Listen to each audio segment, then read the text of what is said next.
क्या Do Kwon ने रची थी बहुत बड़ी साजिश और अब पकड़ी गई है डो क्वोन की चोरी। नमस्कार, स्वागत है आपका एक बार फिर से हमारे चैनल फिनस्ट्रीट पे, जहां आपको मिलती है क्रिप्टो की दुनिया से जुड़ी हर छोटी बड़ी खबर। तो जानने के लिए बने रहिए वीडियो के एंड तक। सबसे पहले एनएफटी की बात करते हैं। एक बार फिर से एक हैकिंग का जो मामला है वो सामने आया है। सोशल मीडिया स्कैम्स हमेशा ही क्रिप्टो मार्केट में बने रहते हैं, लेकिन इस बार मामला आया है एनएफटी का। एनएफटी कलेक्टर्स ने भी काफी ज्यादा अपने एसेट्स को एक अटैक में लूज कर दिया है। उनके अकाउंट्स को हाईजैक कर लिया गया और काफी सारी अमाउंट को भी चुरा लिया गया। लेटेस्ट एग्जांपल है ये आखिरी नाइट की, यानी कि पिछले ही रात को डजन्स ऑफ एनएफटीज जिनकी कीमत थी कुछ लगभग अराउंड $30,000 की क्रिप्टो करेंसी, जिनको चोरी कर लिया गया एक स्कैम के थ्रू। और ये जो स्कैमिंग एक्टिविटी हुई है ये हुई है वेब3 गेम डेवलपर की। वेडनेसडे को ट्विटर अकाउंट गैब्रियल लेडोन का, जो कि को फाउंडर एंड सीईओ है लिमिट ब्रेक के, जो कि उन्होंने अपना गेमिंग स्टार्टअप किया था enemy inspired Ethereum NFT project के पीछे के जो सीईओ हैं जिनका नाम है डीजे डाइगाकू। अपेरेंटली उनके अनऑथोराइज किसी यूजर ने उनके अकाउंट को हैक कर लिया और अकाउंट को आगे एक लिंक से शेयर भी किया गया, यानी कि एक लिंक जो फ्रॉडस्टर्स थे उन्होंने एक लिंक को शेयर किया और यही लिंक उन्होंने आगे भी जो यूजर्स थे उनको शेयर करने के लिए बोला। अब आपको बता दें कि ऐसा पहली बार नहीं है जब जो अकाउंट्स हैं वो लगातार हैक होते रहे। इससे पहले भी बहुत सारे मामले ऐसे सामने आते रहे, लेकिन इस बार मामला है एनएफटी का और वेब3 गेम डेवलपर का। तो इसमें क्या कहना चाहेंगे आप लोगों का, क्या पॉइंट ऑफ व्यू है इसको लेकर, नीचे कमेंट सेक्शन में जरूर शेयर करिए। बढ़ते हैं अगली खबर की तरफ। सीजेड यानी कि चेंगपेंग जाओ ने इंडिया के टैक्सेस को लेकर बहुत बड़ी बात कही है। क्या बात कही है जानते हैं।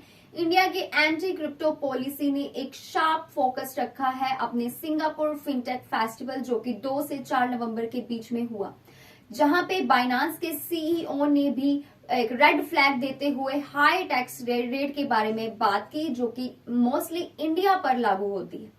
आपको बता दें कि इसमें ओवर 60,000 पार्टिसिपेंट्स एंड 850 स्पीकर्स जो थे वो सामने प्रेजेंट थे, जिन्होंने अपने टॉप ग्लोबल फाइनेंशियल सर्विसेज को, बैंक्स को एंड पॉलिसी मार्केटिंग बॉडीज को रिप्रेजेंट किया सिंगापुर फिनटेक फेस्टिवल में। और ये फेस्टिवल आपको बता दें one of the most awaited event रहा है डिजिटल एसेट्स के लिए एंड फिनटेक इंडस्ट्री के लिए। तो इस फेस्टिवल में बाइनांस के सीईओ चेंगपेंग जाओ यानी कि सीजेड ने एक पैनल के दौरान सीएफएफ के ऊपर डिस्कशन की, जिसमें उन्होंने खुद को लाइव स्ट्रीम हो करके ये बताया कि जो इंडिया है उनके जो टैक्स रेट है वो काफी ज्यादा हाई है, जो कि प्रोबेबली इस इंडस्ट्री को यानी क्रिप्टो इंडस्ट्री को खत्म कर देंगे। इतना ही नहीं, उन्होंने न्यू क्रिप्टो टैक्सेस को भी रेफर करते हुए कहा कि जो कि वो ऑलरेडी अप्रैल में इफेक्टिव हो चुका है। उनका कहना है कि ये चीज क्रिप्टो इंडस्ट्री को काफी ज्यादा हानिकारक पहुंचा रही है। इंडिया ने 30% आपको बता दें कैपिटल गेन टैक्स लगाया था एंड 1% का ट्रांजैक्शन टैक्स लगाया था, जो कि वर्चुअली ऑल ट्रांजैक्शंस के ऊपर जितने भी डिजिटल एसेट्स हैं उनके ऊपर लगाया गया था।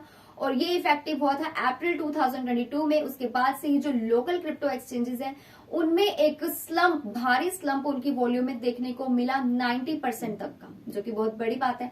इंडिया को लेकर के आपके क्या विचार है? क्या सच में गवर्नमेंट ने काफी ज्यादा स्ट्रिक्ट रेगुलेशंस अपनाए हैं? इतना सारा टैक्स लगा के, इतने हाई टैक्स लगा करके सीजेड के बयान से आप एग्री करते हैं या नहीं? नीचे कमेंट सेक्शन में जरूर बताएं। बढ़ते हैं अगली खबर की तरफ। साउथ कोरियन प्रोसिक्यूटर्स ने डो क्वोन को एक बार फिर से एक्यूज किया है। उनका कहना है कि टेरा के प्राइस को मैनिपुलेट किया है डो क्वोन ने। प्रोसिक्यूटर्स को रिपोर्टेडली उन्होंने एक जो न्यूज है वो सामने आई है, जिनमें उनको एक मैसेंजर कन्वर्सेशन देखने को मिली, जिसमें डो क्वोन एक एम्प्लॉय को टेरा के मार्केट प्राइस को मैनिपुलेट करने के लिए ऑर्डर देते हुए नजर आए हैं उस चैट में। लोकल रिपोर्ट जो साउथ कोरिया की है उसमें वो जो रिपोर्ट है वो क्लेम करती है कि जो कंट्री के प्रोसिक्यूटर्स हैं उन्होंने ऑब्टेन किए हैं कुछ एविडेंस को उन्हें मिला है, जो कि ये सजेस्ट करते हैं कि टेराफॉर्म लैब्स के जो को फाउंडर हैं डो क्वोन, उन्होंने एक एम्प्लॉय को टेरा लूना क्लासिक यानी कि लंग के जो प्राइस है उसको मैनिपुलेट करने के ऑर्डर दिए। उस कन्वर्सेशन में कुछ ऐसी जो वार्तालाप है वो देखने को मिली है। और रिपोर्ट के अनुसार जो एविडेंस है ये आए हैं एक मैसेंजर कन्वर्सेशन से, जो एक डो क्वोन के बीच में और एक फॉर्मर टेराफॉर्म लैब एम्प्लॉय के बीच में होती हुई देखी गई है। जो प्रोसिक्यूटर्स हैं उन्होंने आगे की जो डिटेल्स हैं उनको डिस्क्लोज नहीं किया है। इसके बजाय उन्होंने कहा है कि वो अभी आगे की डिटेल्स को रिवील नहीं कर सकते हैं, बट उनका कहना है कि ये एक कन्वर्सेशन हिस्ट्री है जहां पे सीईओ कोन स्पेसिफिकली प्राइस मैनिपुलेशन के लिए ऑर्डर देते हुए नजर आए। तो रिपोर्ट की माने तो जो नोट्स हैं जिसमें कोन जो है वो रिप्रेजेंटेटिव रहे हैं, वो लगातार इन एलिगेशन से डिनाई करते हुए भी नजर आया। इससे पहले भी उन्होंने इन एलिगेशंस पर बिल्कुल डिनाई किया था। उन्होंने कहा था कि ऐसा बिल्कुल भी नहीं है। और प्रीवियस रिपोर्ट्स की माने तो कोन जो पहले सिंगापुर से साउथ कोरिया में मूव हुआ अपनी ट्रांजिशनिंग दुबई में करने से पहले, अब कहा जा रहा है कि यूनाइटेड अरब एमिरेट्स यानी कि यूएई में भी वो रहा है। तो केबीएस की रिपोर्ट के अकॉर्डिंग ऐसा अब बताया जा रहा है कि जो कोन है वो कहीं यूरोप में ही छुप के रह रहा है, नवंबर 3 से ही, वो भी बिना वैलिड पासपोर्ट के। कोन जिसके अगेंस्ट अरेस्ट वारंट जारी हो चुका है, उसका पासपोर्ट भी इनवैलिडेट हो चुका है, रद्द हो चुका है आज से, ऐसा रिपोर्ट का कहना है। तो डो क्वन जो है वो अब एक इलीगल इमिग्रेंट माने जाएंगे। जहां भी वो रहेंगे वो लीगली नहीं माने जाएंगे। किसी भी कंट्री में अगर वो रह रहे हैं तो उनके जो ट्रैवल है वो लीगली नहीं मानी जाएगी उन कंट्रीज के बीच में। तो डो क्वन जो है इनको लेकर आपके क्या पॉइंट ऑफ व्यू है जरूर शेयर करिए। बढ़ते हैं क्रिप्टो मार्केट के प्राइसेस की तरफ, जहां बिटकॉइन यानी कि बीटीसी में आज स्लाइटली सा गेन देखने को मिला। वहीं इथेरियम का ईटीएच आज नीचे गिरा। डोज कॉइन का डोज आज का मोस्ट ट्रेंडिंग कॉइन बन चुका है। शुरुआत करें बिटकॉइन यानी बीटीसी से, जो कि 0.01% के गेन में है। वहीं इथेरियम का ईटीएच में आज 0.17% तक का जो लॉस है वो देखने को मिला। डोज कॉइन का डोज आज का मोस्ट ट्रेंडिंग कॉइन बन चुका है। वहीं ओकेबी का ओकेबी आज का टॉप गेनर बना 21% के गेन के साथ। क्रिप्टो करेंसी प्राइसेस आज मिक्स में ट्रेड करती हुई नजर आई हैं, जहां बिटकॉइन यानी कि बीटीसी में स्लाइटली सा राइज देखने को मिला, लेकिन इथेरियम यानी कि ईटीएच लॉस में ट्रेड करता हुआ नजर आया। इसके अलावा अदर आल्ट कॉइन्स की बात करें, लाइक सोलाना का सोल, वो भी आज डाउन में है, जबकि कार्डानो का एडीए आज कर रहा है अपवर्ड ट्रेंड में परफॉर्म।